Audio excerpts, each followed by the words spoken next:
Problem mukjizat nabi-nabi dulu itu kan fisik.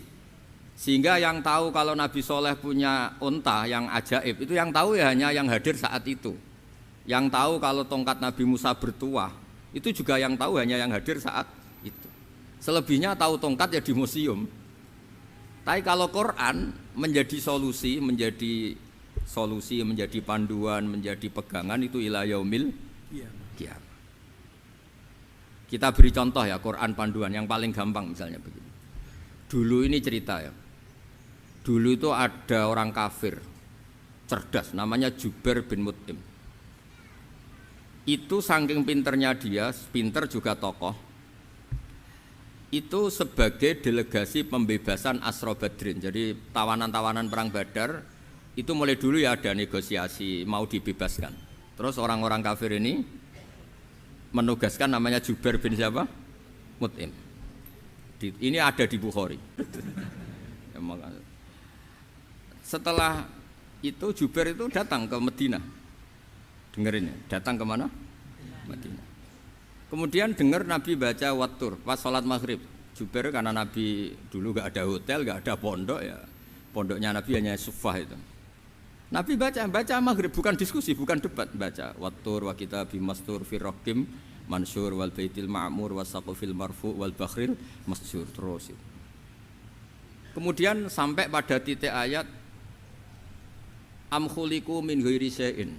Masa manusia atau alam raya yang maujudat, yang nyata, yang wujud nyata.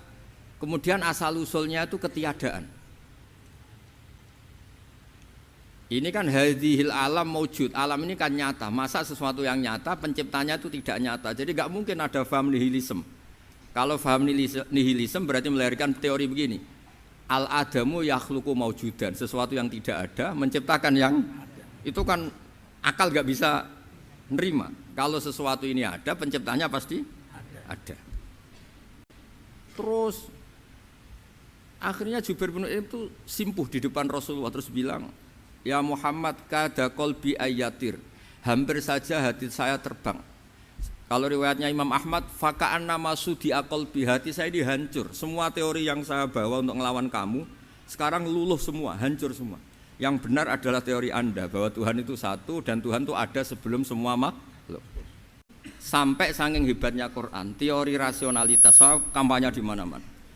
Tingkat validitas, tingkat kebenaran Quran itu bahkan bisa diuji tanpa membuktikan. Tanpa apa? Membuktikan. Cukup pakai akal. Ada seorang kiai, seorang ustadz, kiai dulu itu ya memang orang soleh, alim terus jadi kiai. Kalau kiai sekarang tuh macam-macam, nganggur terus ingin jadi kiai. Terus Imam Amudi itu guru matematika. Saya nggak bosan-bosan cerita ini, guru matematika. Muridnya sampai takut, ini masuk surga ndak, kiai kok ndak ngajarin istighosa atau tahlil malah ngajarin apa?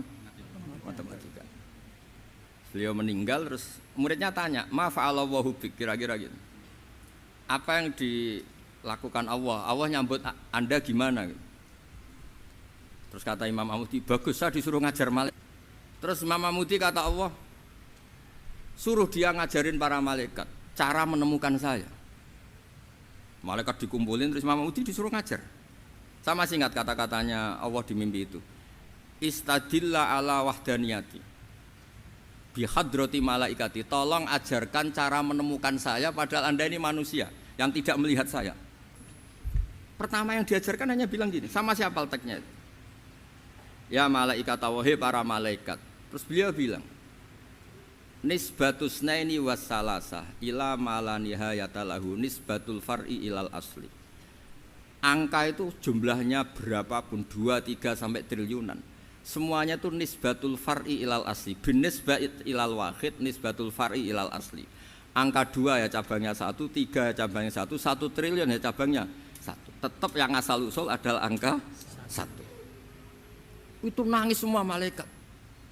Cara Jawa itu mandekman kowe iman kaya imanku. Makanya imannya umatur Rasulullah SAW itu PD-nya, yakinnya kayak imannya malaikat. Kalau Tuhan itu 1. Karena angka agak bisa dimulai kecuali dengan angka satu. Makanya nisbatus naini wassalasah ila ma la nihayatalahu iku nisbatul far'i ilal asli.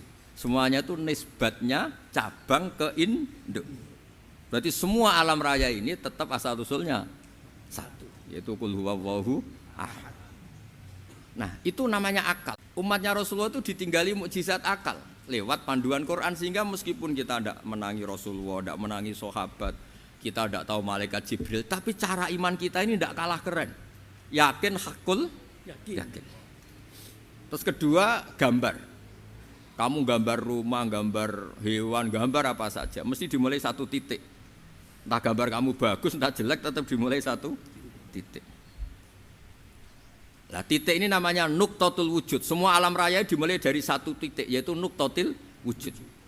Makanya Quran dimulai bismillah, dan bismillah itu dipilih sama Allah pakai pertama ba itu ada titik. Itu kata semua ulama. Itu titik itu singkatan dari bi kana makana wa bi yakunu mayakun. Karena saya semuanya ada. Bi itu karena saya. Jadi makanya santri-santri beki tidak usah bayangkan kamu jadi wali terus bisa terbang ke Mekah, tidak usah.